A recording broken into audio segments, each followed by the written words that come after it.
아멘. 오늘은 예수로 충만하네 제목 같이 읽도록 하겠습니다. 예수로 충만하네라는 제목으로 같이 은혜의 말씀을 나누도록 하겠습니다.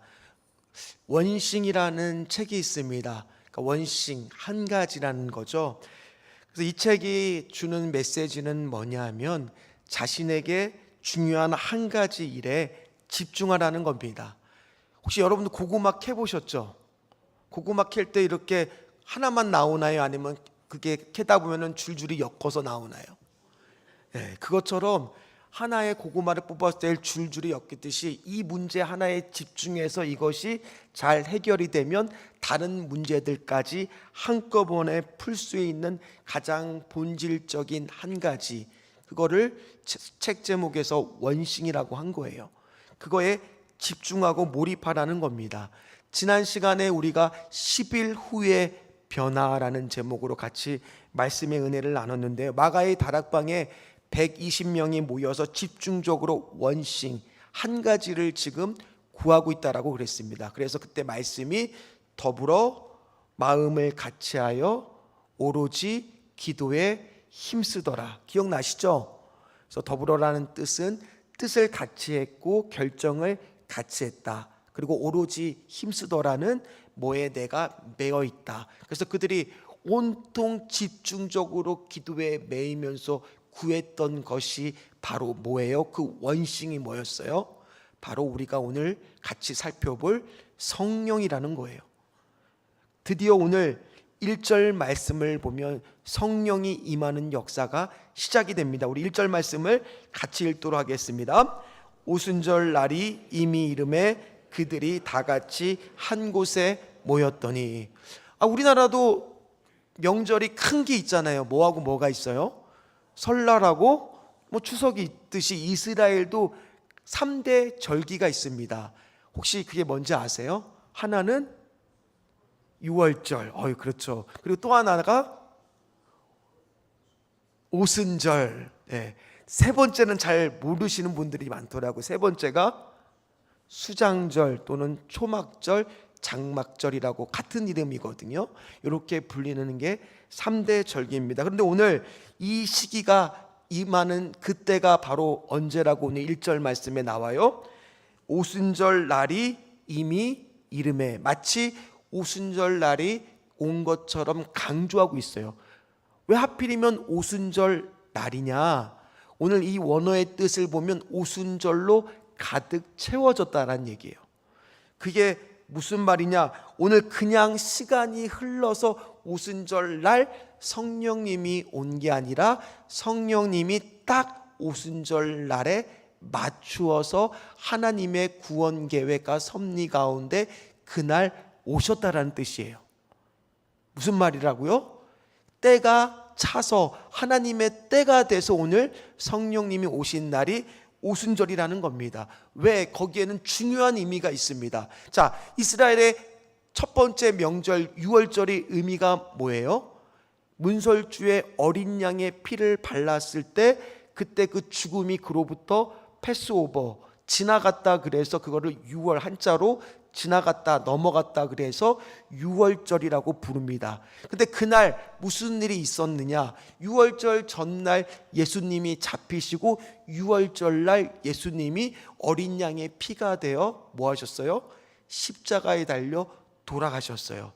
그리고 3일 만에 부활하시고 40일 가까이 제자들에게 그 모습을 보이신 다음에, 그리고 약 10일 후, 그러니까 딱 오순절 날에 지금 뭐가 오는 거예요?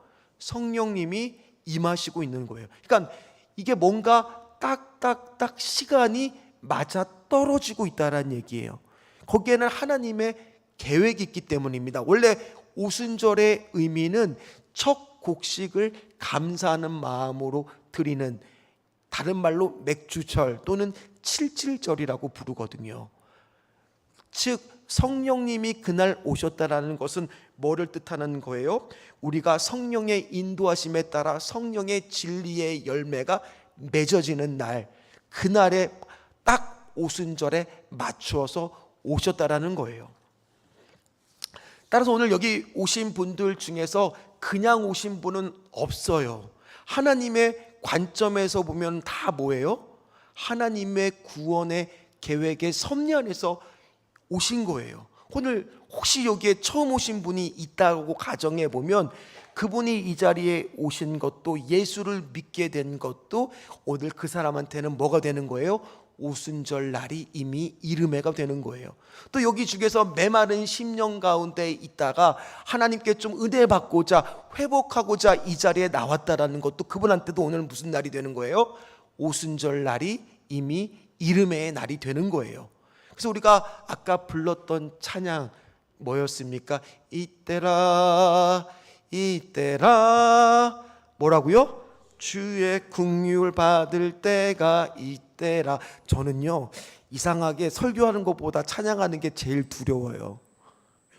그래서 1절 그 1부 때는 2부 때는 꼭 가사만 해야지라고 마음 먹었는데 저도 모르게 또 찬양을 불러주네. 가사가 뭐라고 돼요?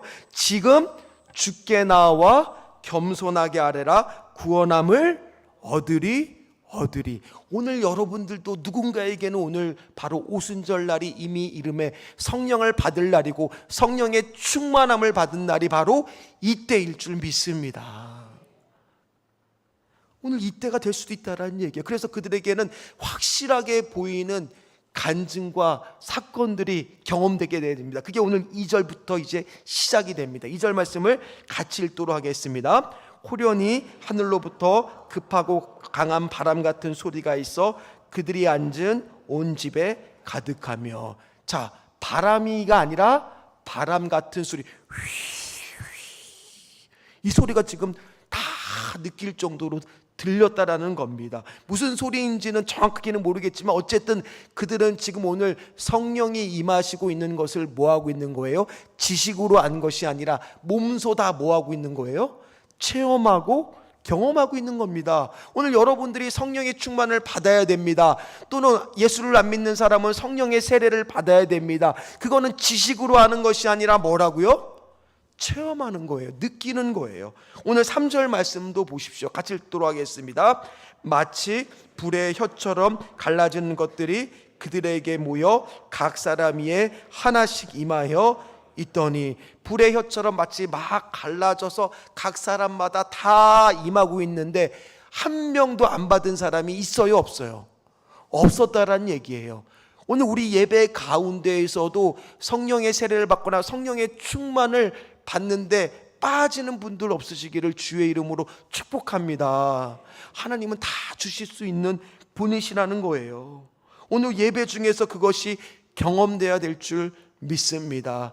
오늘 그거를요, 120명은 지금 소리로 듣고 눈으로 보니까 다 지금 눈에 보이는 증거들이 지금 보이기 시작하는 거예요. 그래서 오늘 또 4절 말씀이 이어집니다. 같이 읽도록 하겠습니다.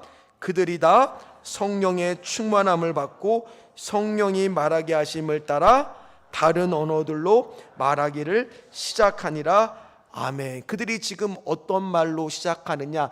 다른 나라, 한 번도 가보지도 않았던 그 나라의 말들을 하기 시작했다는 거예요.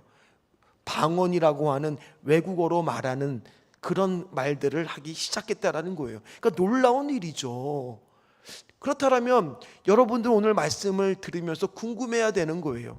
그러면 도대체 성령님은 무엇이고, 내가 왜 성령의 세례를 받아야 되고, 내가 왜 성령의 충만을 받아야 될까? 먼저 그거를 아셔야 되잖아요. 여러분들은 왜 성령을 받으셔야 됩니까? 왜요? 또 이렇게 물으면요, 다들 저하고 눈을 마주치지 않으시고 갑자기 꿀을 다 맛있게 드시고 계세요. 왜냐하면 오늘 그 이유를 같이 살펴봐야 된다는 얘기예요.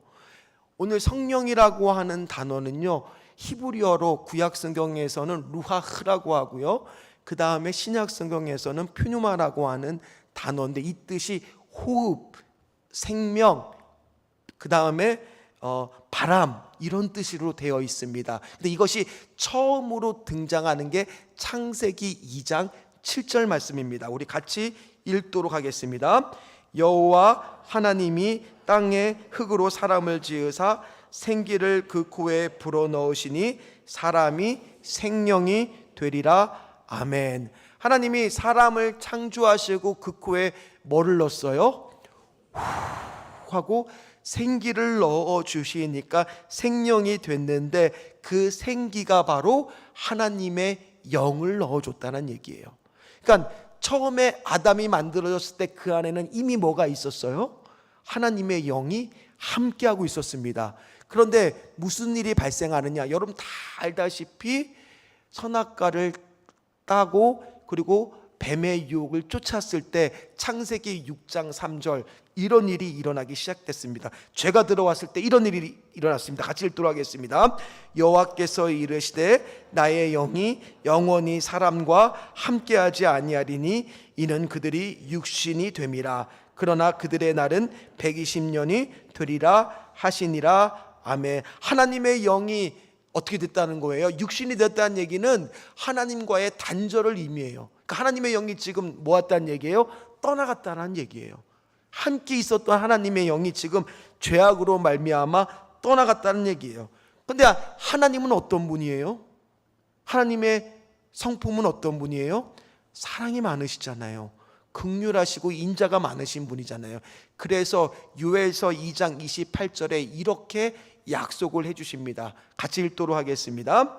그 후에 내가 내 영을 만민에게 부어주리니 너희 자녀들이 장래일을 말할 것이며 너희 늙은이는 꿈을 꾸며 너희 젊은이는 이상을 볼 것이며. 아멘. 요엘 선지자를 통해서 하나님의 영으로 회복될 것을 약속해 주셨습니다. 그래서 예수님께서 오셔서 우리를 위하여 유월절 그날 십자가에 달려 돌아가심으로 인해서 끊어졌던 하나님과의 우리의 관계가 회복되고 이어졌다는 얘기예요. 그날이 바로 오순절. 그래서 그날 하나님의 구원의 계획과 섭리는 그날 이루어졌다라는 겁니다. 그래서 요한복음 20장 21절 22절에 이렇게 말씀하십니다. 같이 읽도록 하겠습니다. 너희에게 또 예수께서 또 이르시되 너희에게 평강이 있을지어다. 아버지께서 나를 보내신 것 같이 나도 너희를 보내노라. 이 말씀을 하시고 그들을 향하사 숨을 내쉬며 이르시되 성령을 뭐하라고요? 받으라. 자, 아까 창세기 2장 7절에 하나님의 숨, 그 단어가 신약에 와서는 오늘 요한복음 20장 22절 말씀에 숨을 내쉬며 할 때 그 단어와 똑같은 단어예요. 그러니까 그 나갔던 처음에 같이 있었던 하나님의 영이 회복되는 날이 바로 요한복음 20장에 말한 성령을 받는 그 사건이라는 거예요. 그러니까 여러분들 오늘 이거를 기억하는 게 복음의 핵심이라는 겁니다. 특별히 오늘 말씀 중에 보니까 여러분들에게도 평강이 있기를 주의 이름으로 축원합니다. 오늘 말씀에도 평강이 있을지어다 했을 때 이 평강은 그냥 세상에서의 물질이 풍족하고 뭔가 안전한 것들이 많아서 누리는 평강이 아니라 오직 하나님과의 끊어졌던 관계가 회복되었을 때만 줄 수 있는 하나님이 주시는 평강. 오늘 그것이 여러분들에게 있어야 될 줄 믿습니다. 그것이 오늘 하나님께서 회복되게 하신다라는 얘기예요. 하나님의 숨이, 하나님의 영이 회복되는 성령을 받는 일이 우리에게는 반드시 필요하다는 겁니다. 그렇게 되었을 때 무슨 일이 벌어지느냐? 성령이 임하면은 변화가 일어나기 시작합니다. 오늘 첫 번째 변화입니다. 우리 같이 읽도록 하겠습니다. 생명의 역사가 일어납니다. 어떤 역사요? 생명의 역사가 일어난다는 얘기예요. 여기 계신 분들이야 신앙생활을 오래 하신 분들이 많을 겁니다. 그러다 보니까 그냥 오늘도 김건준 목사 이제 앞으로 뭘 마치며 설교는 몇 분쯤에 끝날 거고 성가대가 찬양하면 또 기도를 할 거고 이런 것들을 다 우리는 예상합니다. 그러다 보니까 때로는 내가 오늘 설교 제목만 보고 예수로 충만하네, 예수 잘 믿으라는 이야기인가 보다 라고 다 예상합니다. 그러나 오늘 초대교회는 어때요? 오늘 성령을 받는 일이 처음 있는 일이잖아요. 그러니까 그들이 지금 모여서 예배를 드릴 때도, 기도를 할 때도, 찬양을 할 때도 다 모든 것이 어떨까요? 새로웠을 겁니다. 뜨거웠을 겁니다. 뭐 하나를 모여서 하더라도 성령을 받고 난 후에는 다 놀랄 만한 일, 감탄할 만한 일밖에 없는 거예요. 즐거운 거예요. 신앙생활이 너무 기쁜 거예요. 이따가 우리가 오늘 광고 시간에 체육대회 이제 했던 영상을 볼 건데, 거기 보면 어떤 분이 막 훌라후프를 돌리는데 막 신나갖고 뭐 어찌할 바를 막 몰라요. 그런 신앙생활을 해야 된다라는 거예요. 근데 언제부터인가 우리는요, 너무 예배 드리는 게 익숙하다 보니까요, 예배 시간에 다들 마음속에 어쩌면 우리 안에서 그 익숙함이, 하나님 앞에서 예배는 새로워야 되는데, 하나님 앞에서 예배는 기뻐야 되는데, 그 익숙함이 우리가 은혜 받는 것을 가로막고 있을지도 모른다라는 얘기예요. 그러나 오늘 성령의 역사가 일어나는 그 순간에는요, 역동적으로 움직이고 생명의 역사가 일어나고 매 순간이 감동의 역사가 일어난다는 얘기예요. 그래서 메말랐던 우리 심령도 오늘 여러분들 안에 성령의 충만의 역사가 일어나면 메마른 여러분들의 심령도 다시 회복되게 될 줄 믿습니다. 에스겔서 37장 5절에 그게 잘 나와 있습니다. 우리 같이 한번 읽어보도록 하겠습니다. 주 여호와께서 이 뼈들에게 이같이 말씀하시기를, 내가 생기를 너에게 들어가게 하리니 너희가 살아나리라. 아멘. 에스겔이 골짜기에서 메마른 뼈들의 환상을 봅니다. 그러면서 하나님이 묻습니다. 인자야, 이 뼈들이 능히 살 수 있겠느냐? 아니, 어떻게 살 수가 있습니까? 이렇게 메마르고 이제는 뼈밖에 남지 않았는데. 그런데 하나님의 생기의 바람이 불고 성령의 바람이 불면 그렇게 메마른 것들도 회복할 수가 있더라는 거예요.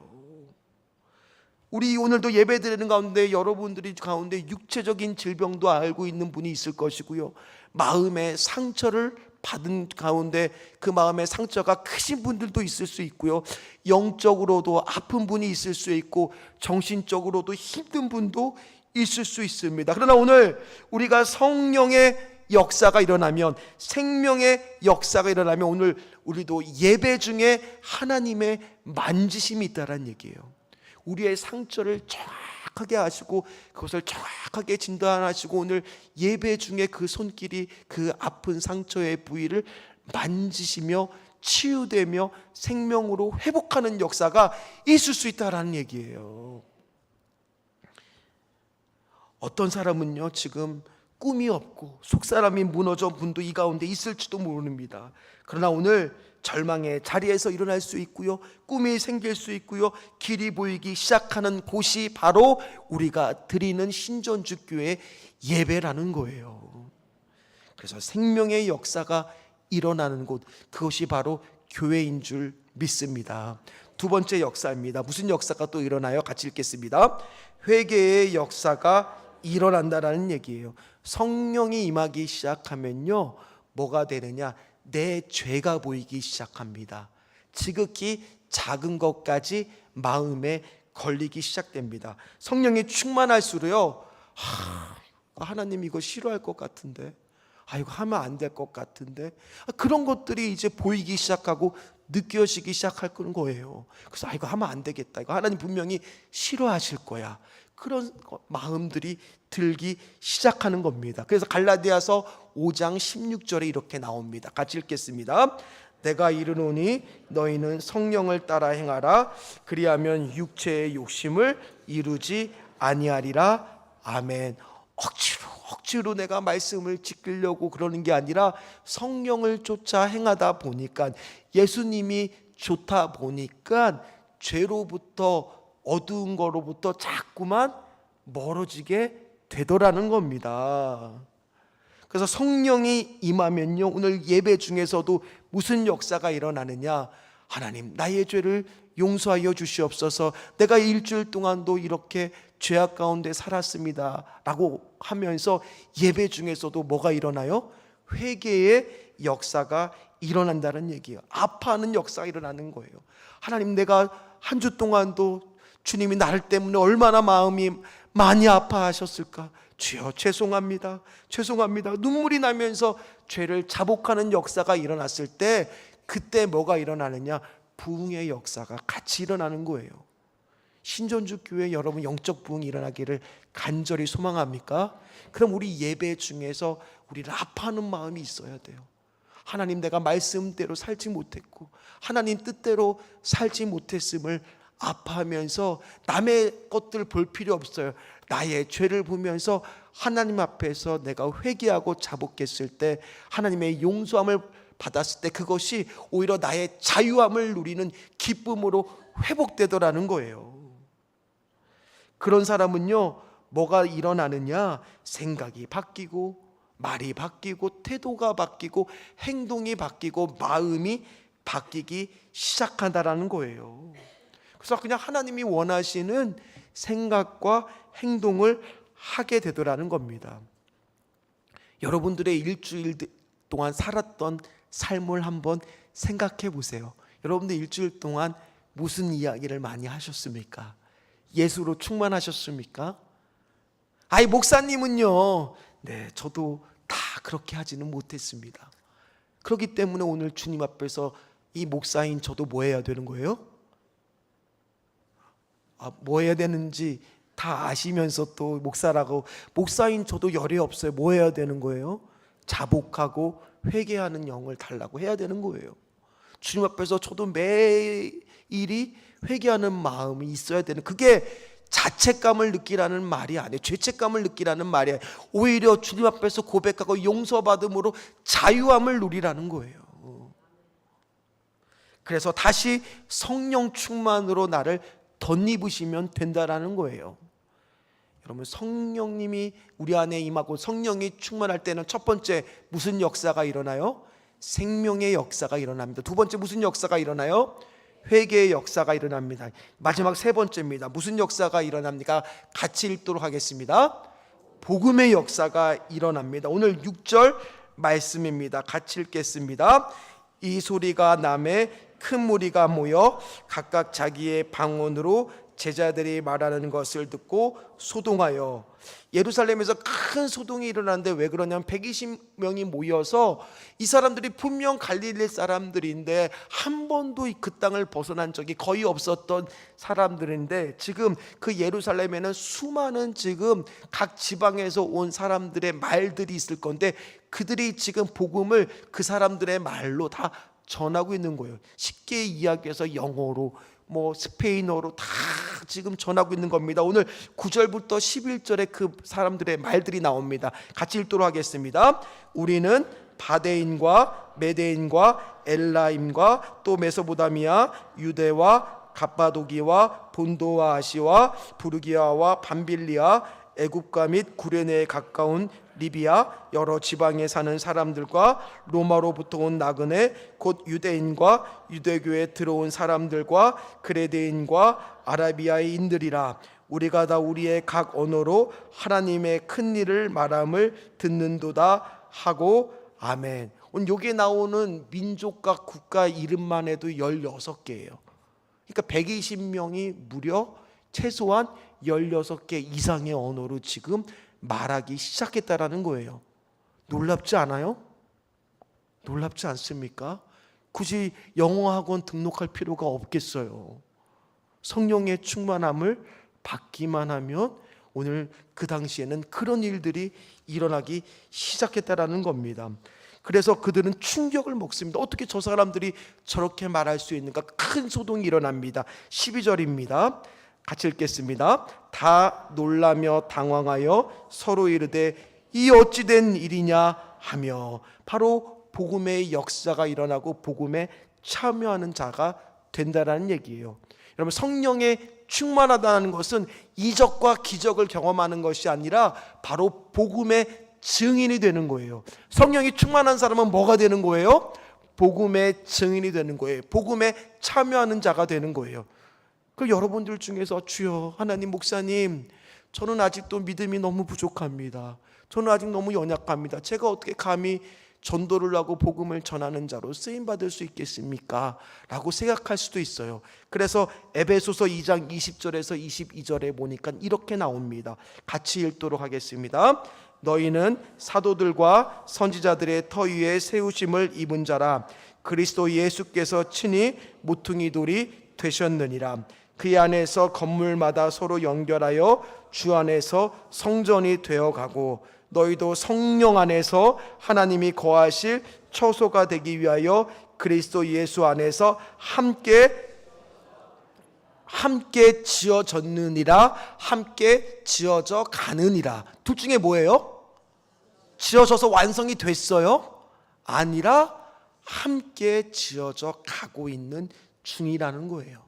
따라서 여기 계신 분들 중에서 나는 복음의 증인이 될 자격이 없다라고 생각하시는 분들도 오늘 그리스도 예수 안에서 우리가 함께 지어져 가기만 하면 된다는 얘기예요. 누구도 열애 없이 오늘 마가의 다락방에 120명이 다 성령의 임재를 경험하고 성령의 충만을 경험한 것처럼 여기 계신 분들도 열애 없이 다 오늘 성령의 세례와 성령의 충만을 받을 수 있을 줄 믿습니다. 그러면 여러분들 다 누구나 그리스도 예수 안에서 만들어져 가고 있기 때문에 다 하나님께 쓰임받을 수 있는 사람이 될 줄 믿습니다. 열애 없어요. 내가 정말 예수 그리스도를 똑바로 믿고 싶다라면 오늘 함께 만들어 가면서 쓰임받는 사람이 되기를 꿈꿔야 된다는 얘기예요. 말씀을 마무리하도록 하겠습니다. 그래서 용어를 한번 정리할 필요가 있더라고요. 여러분들이 성령 세례와 성령의 충만이 무슨 차이가 있느냐, 이거를 가장 쉽게 이해하기 위해서 결혼하는 거랑 똑같다고 생각하시면 돼요. 자, 성령 세례는 결혼하는 거예요. 그런데 그러면 결혼식을 한 번만 합니까? 아니면 여러 번 합니까? 네, 어떤 분은 또 리마인드 결혼식도 있고 뭐 또 다른 것도 있고 뭐 아니요. 정상적이라면 결혼식은 평생에 한 번만 합니다. 자, 그런데 그러면 성령 세례도 몇 번 받아요? 예수 믿는 순간 한 번만 받습니다. 근데 성령 충만은 결혼 생활에 있어서의 부부간의 사랑입니다. 부부간도 결혼 생활에 뭐가 필요해요? 목사님, 의리로 삽니다. 의리가 필요한 게 아니라 뭐가 필요해요? 사랑이 필요합니다. 부부간의 사랑이 넘칠 때 부부 생활이 어때요? 풍족하고 행복하고 즐겁잖아요. 그런데 부부간에 사랑이 없고 메마르면 어때요? 결혼 생활이 그렇죠. 갑자기 왼수가 되죠. 왼수 메마르고 사랑 없으면은 그러면은 건조하고 재미가 없어요. 오늘 신앙생활도 마찬가지. 여러분들이 뭐 해야 돼요? 성령의 세례를 받은 분들이 있잖아요. 여기 계신 분들 예수 믿잖아요. 그러면 여러분들은 뭐를 구해야 돼요? 성령의 충만을 구해야 돼요. 성령 충만하지 않고 신앙생활하면 신앙생활이 뭐예요? 재미가 없어요. 무미건조해요. 메말랐어요. 예배는 오늘도 예배네. 그래도 오늘은 좀 설교가 짧네. 이유가 있거든요. 이따가 영상을 봐야 돼서. 오늘은 또 일찍 끝난다고 또 좋아하고. 여러분, 우리는 성령의 충만을 받아야 돼요. 그래야 예배가 행복하고 예배가 기대가 되고 예배가 즐겁고 신앙생활이 좋은 거예요. 그래서 하나님은요, 한 번 우리에게 성령을 주시면 떠나가지 않습니다. 요한복음 14장 16절 말씀입니다. 같이 읽겠습니다. 내가 아버지께 구하겠으니 그가 또 다른 보혜사를 너희에게 주사 영원토록 너희와 함께 있게 하리니 아멘. 따라서 우리가 앞으로는 여러분들이 어떻게 기도해야 되겠습니까? 예수로 내가 충만케 하여 주시옵소서. 그래서 하나님 아버지, 내 안에서 생명의 역사가, 회개의 역사가, 복음의 역사가 일어나서 하나님께 쓰임받게 하여 주시옵소서. 이게 여러분들의 신앙의 목표가 되어야 된다는 얘기예요. 하나님, 내가 그렇게 쓰임받으려면 성령이 충만해야 됩니다. 늘 예수로 충만해야 됩니다. 그렇기 때문에 제자들의 삶은 사복음서와 사도행전과 큰 차이를 보였다라는 거예요.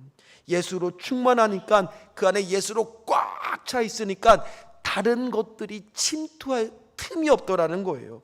그래서 오늘도 여러분들이 쓰임 받기를 원하십니까? 오늘도 하나님은 성령으로 변화된 그 한 사람을 찾고 계십니다.